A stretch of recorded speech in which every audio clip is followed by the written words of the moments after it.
Le code de l'hygiène, pour faire le lien avec le code de la route? Non. Non. Non, vraiment. Parce qu'il va nous parler surtout de la sécurité routière, de l'insécurité routière actuellement qui constitue véritablement un problème de santé publique au Sénégal. Et Binta va nous faire sa chronique axée sur la santé. Oui, tout à fait.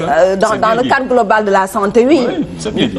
Donc, je disais tantôt à Sarah, aujourd'hui on est sur les côtes. Très bien, voilà, c'est ça. On va faire le code avec la route, le véhicule, et ensuite on commencera d'abord déjà par le code de l'hygiène. Voilà. On va juste dire qu'on a été au service national de l'hygiène, qui est chargé de faire la promotion des comportements favorables à la bonne santé à travers une bonne hygiène. Donc la loi aborde les problèmes de santé globalement et attire un peu l'attention des populations sur ce qu'elles devraient faire pour que la santé soit de mise dans tous les foyers. Donc ça passe de l'alimentation au comportement dans les maisons et dans la rue, parce qu'avec les ordures, les eaux usées, les produits alimentaires, leur consommation, leur conservation. Donc on va d'abord commencer par voir un premier extrait de Moustapha Kane, qui est au service national de l'hygiène, qui nous parle un peu de cette loi, de cette loi du code de l'hygiène. L'extrait d'abord. Tous les problèmes d'hygiène et en tout cas les problèmes de comportement, les mesures à prendre, les dispositions à prendre, ce que les populations ne doivent pas surtout faire, légiférer un peu l'hygiène alimentaire, tout ce qui est un peu lié au transport, à la manipulation, aux conditions de vente, en tout cas depuis ce qu'on appelle depuis la fourche jusqu'à la fourchette. Donc rien n'est laissé donc au hasard. Et toutes les dispositions à prendre par les populations ont été décrites. Quelles sont les contaminations qu'il faut éviter, comment il faut les stocker, les conditions de vente. En tout cas, tout cela pour éviter que les populations, en tout cas, ne puissent être malades à partir de ces aliments-là. C'est dans leur intérêt, c'est-à-dire que les populations, en tout cas tout ce qui est dit dans le code de l'hygiène en termes de respect de règles d'hygiène, c'est dans l'intérêt des populations parce que c'est pour préserver leur santé. Parce que sans hygiène, il n'y a pas de santé. Retour donc sur le plateau, le code de l'hygiène, nous en parlons ce matin dans la chronique santé. C'est quoi exactement ce code de l'hygiène? En fait, ce code de l'hygiène, c'est juste lié au comportement, à la promotion des comportements favorables à la bonne santé. C'est tout ce qui a trait, je disais tantôt, aux aliments, de la fourche, comme il dit, à la fourchette.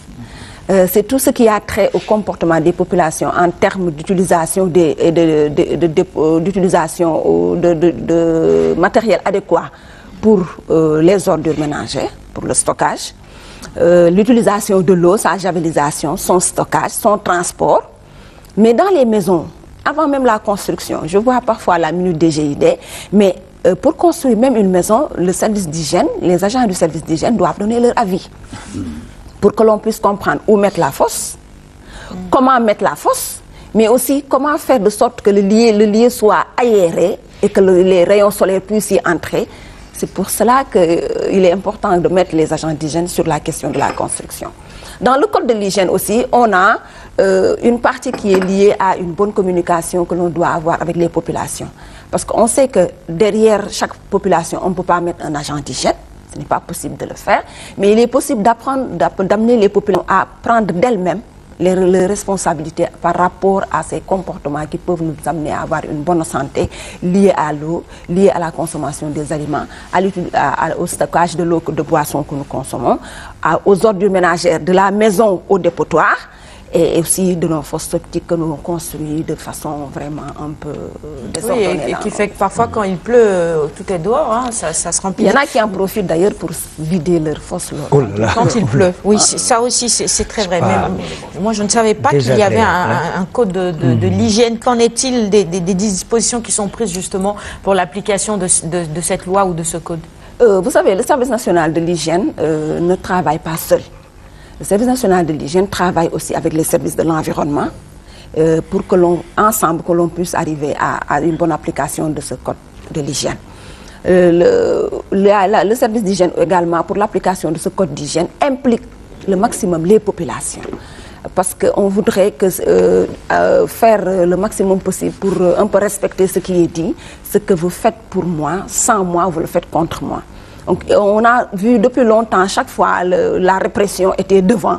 On craignait le service d'hygiène. Il y en a qui disaient même à une personne, quand vous versez de l'eau, ah, le service d'hygiène va venir, comme si le service d'hygiène n'avait que ce rôle-là de répression.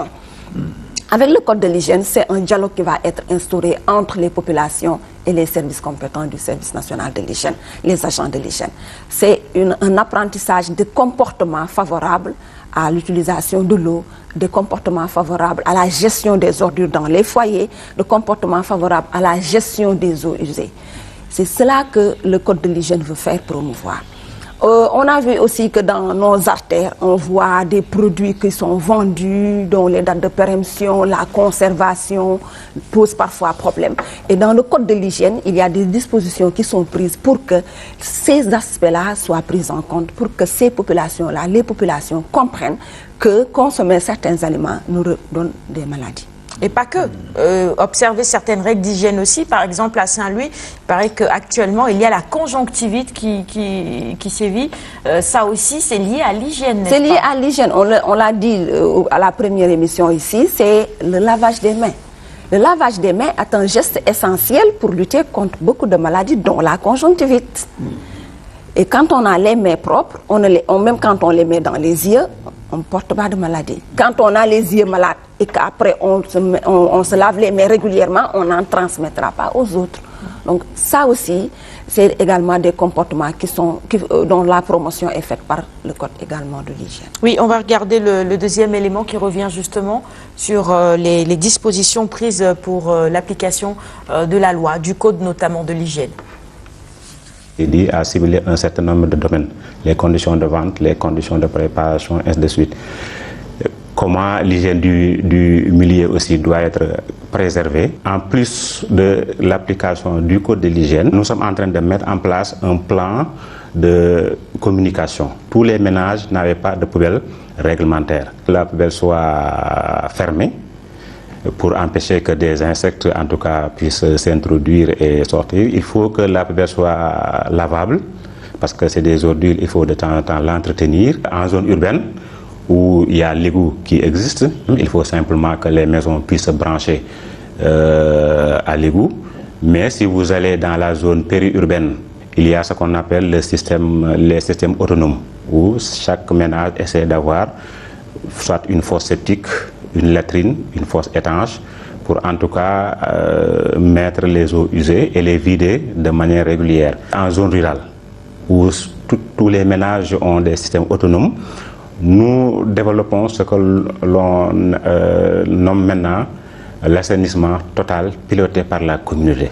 Même sans appui extérieur, en termes d'infrastructure ou bien en termes de réalisation de latrines, les populations elles-mêmes s'engagent à construire elles-mêmes ces ouvrages-là. Et on a actuellement, en tout cas, engagé des milliers de villages qui aujourd'hui ont atteint ce qu'on appelle un peu la fin de la défécation à l'air libre. Parce qu'on s'est rendu compte que tant que les populations faisaient leurs besoins dans la nature, elles n'étaient pas protégées. Bon, j'étais en train de commenter un tout petit peu parce que, évidemment, en ce qui concerne l'hygiène, ou en tout cas le code de l'hygiène, il y a encore beaucoup de choses à dire et beaucoup de choses à revoir dans les comportements. Il faut qu'on se l'avoue, hein, pour être honnête. Oui, tout à fait. C'est pour ça qu'il y a eu une enquête qui a été faite. Cette enquête-là devait permettre au service national de l'hygiène de voir quels sont les comportements actuels. C'est-à-dire de baser maintenant les interventions sur des évidences. Pourquoi les gens se soulagent dans la rue, jettent les ordures dans la rue, versent le contenu de leur force dans les rues, les eaux usées dans les rues. Tout ça, c'est des comportements qu'il faut étudier pour voir. Parce que depuis le temps, on entend à travers les médias, à travers donc tout support qui peut porter un message, les gens, on les amène à changer de comportement, on les amène à faire autrement par rapport à la gestion des ordures et des eaux usées. Mais on a vu depuis le temps, ça ne change pas. Donc c'est cette enquête-là qui va permettre au service national de l'hygiène de voir quels sont les axes sur lesquels il faut mettre le focus et aussi impliquer davantage et beaucoup mieux la population dans cette stratégie-là de lutte contre la malutilisation de nos rues et de nos maisons. En tout cas, ils ont... Déjà, Aline Badara, chez toi, est-ce que tu as une bonne poubelle? Parce qu'on parle de poubelle. Non, si, madame s'en occupe très bien. Donc, parce que le changement de comportement, il commence d'abord par nous qui faisons la promotion des comportements favorables à la bonne santé. Nos poubelles dans nos maisons, c'est déjà le dernier bol. Ou c'est le seau le plus usé. Donc, et une poubelle doit être étanche et doit avoir un couvercle pour que l'on puisse la laver, la nettoyer et qu'on puisse fermer également les ordures. Et par rapport aux mauvaises habitudes dont tu faisais allusion tout à l'heure, vous voyez des poubelles au Sénégal, mais les gens, ils mettent les déchets sur le couvercle. C'est ça. Pas à ils ont même la paresse de soulever carrément le couvercle et de glisser les déchets dans la poubelle et après pour refermer. Ils ont cette paresse-là, ils déposent tout sur le couvercle. Et ça, on peut pas mettre un agent d'hygiène derrière chaque personne. Voilà, derrière chaque citoyen, c'est pas possible. Mais quand même, d'où l'importance pour selon moi de penser à la répression. Voilà, il faut réprimer. Oui, la répression, elle continuera d'exister. Pour moi, mais avec la répression, on mettra aussi à côté l'éducation, la sensibilisation, la négociation. Je pense qu'on a trop sensibilisé, on a trop communiqué là-dessus. J'ai l'impression que c'est une loi qui date de 2005. Le code de l'hygiène au Sénégal, ça existe depuis 2005. Alors, depuis lors, malgré tout cela, malgré toute la campagne de communication qui a été effectuée et tout, mais les mauvaises habitudes persistent. D'où l'importance, selon moi, de réprimer, de penser carrément à la répression. Vous savez, on avait dit à un moment, on n'a plus de poubelles. On n'a pas de dépotoir d'ordures. On a mis des poubelles dans les rues. On en a même, il y en a dans des communes où on a accroché une poubelle sur un arbre, mais même cela, il y a encore des problèmes pour... C'est un problème de comportement.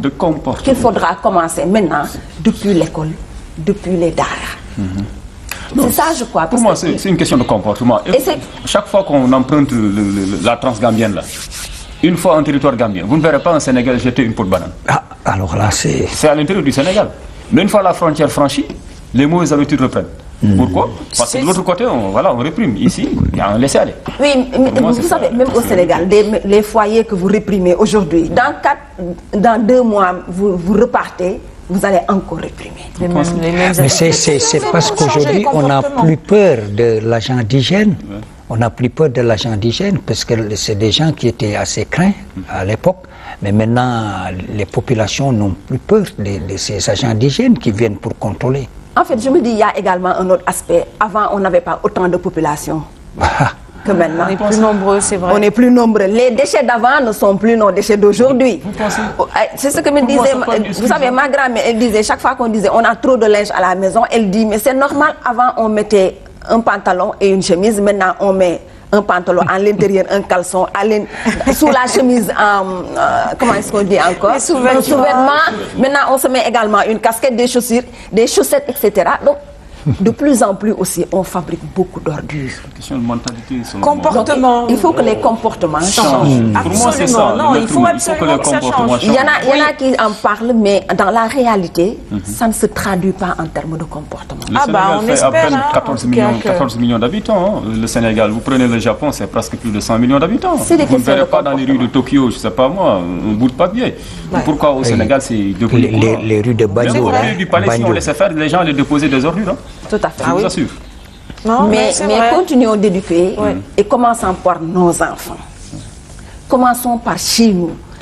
Et puis en inculquant à nos enfants ce réflexe-là de ne pas salir ou quand on a fini avec un mouchoir, quand on a fait un bout de papier, qu'on puisse aller jusqu'à la poubelle, ouvrir, jeter et refermer.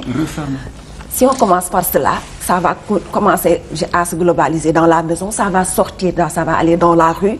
Et puis si chacun fait comme cela, quand on va se retrouver à la place publique... Moi, je croise les doigts. J'espère vraiment que ce sera ça la solution. Honnêtement, merci. D'où l'importance d'ailleurs de la chronique santé ici à Quinquelua pour rappeler davantage aux gens, sensibiliser davantage les gens sur les règles d'hygiène et les bons comportements pour nous permettre à nous tous de rester en bonne santé. Parce que nos santé sont liées.